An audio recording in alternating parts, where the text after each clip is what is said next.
A sincere sensation of malaise has taken me over, and it is shifting to almost irrational anger because my trusty steed has begun its fucking treacherous display on me.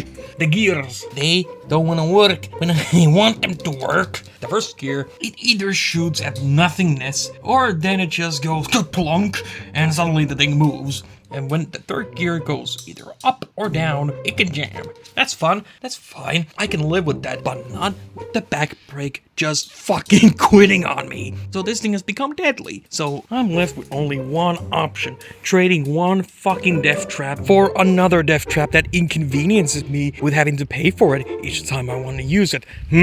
Let's go. Hopefully I don't fucking die because these things have the stability of an anxiety-riddled horse and there's fireworks going off.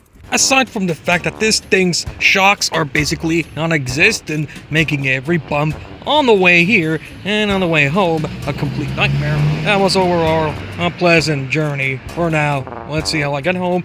Do I die? If not, well, you'll find out next time. Of course, since we're talking about e-scoots, these things are fucking rentable, so sometimes you just have to find a new one because people like to use these suicidal mobiles. Alright, tell me you work, you son of a bitch, or I'm gonna be very upset. Of course it doesn't work, Long way then.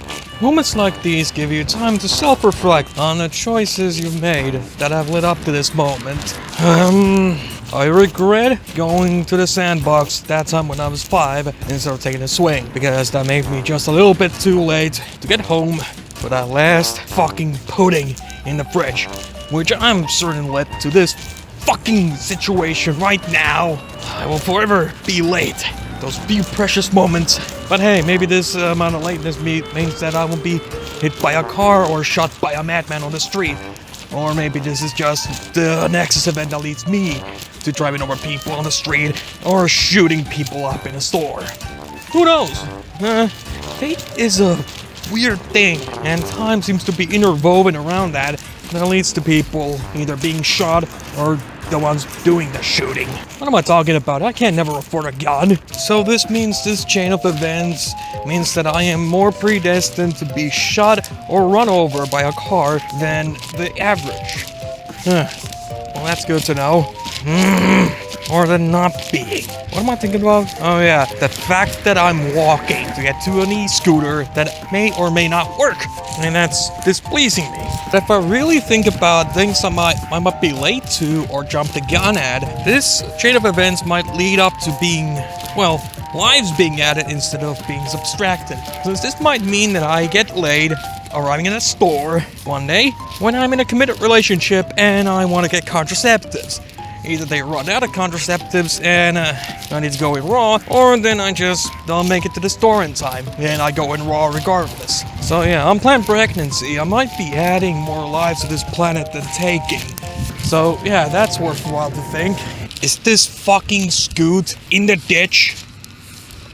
The GPS says it might be in a goddamn ditch. So yeah, we're subtracting more time from this timeline and adding it to chances of being run over or getting a woman pregnant way ahead of time. God damn it, fate, you fickle bitch. Ah, cool, look at that. It's not in a ditch. This timeline is fucking weird. What's the Nexus event here? Is it the scooter? Me missing the scooter? My bicycle going fucking foobar on me? I don't know. I'm not eager to find out. Made it home alive. Physically unharmed, but mentally not so much. This thing is like a fucking record player needle. It reads the condition of the road perfectly. Better than anything else, and it transmits that data to your hands. So beyond that, I'm unshaken, but not unstirred.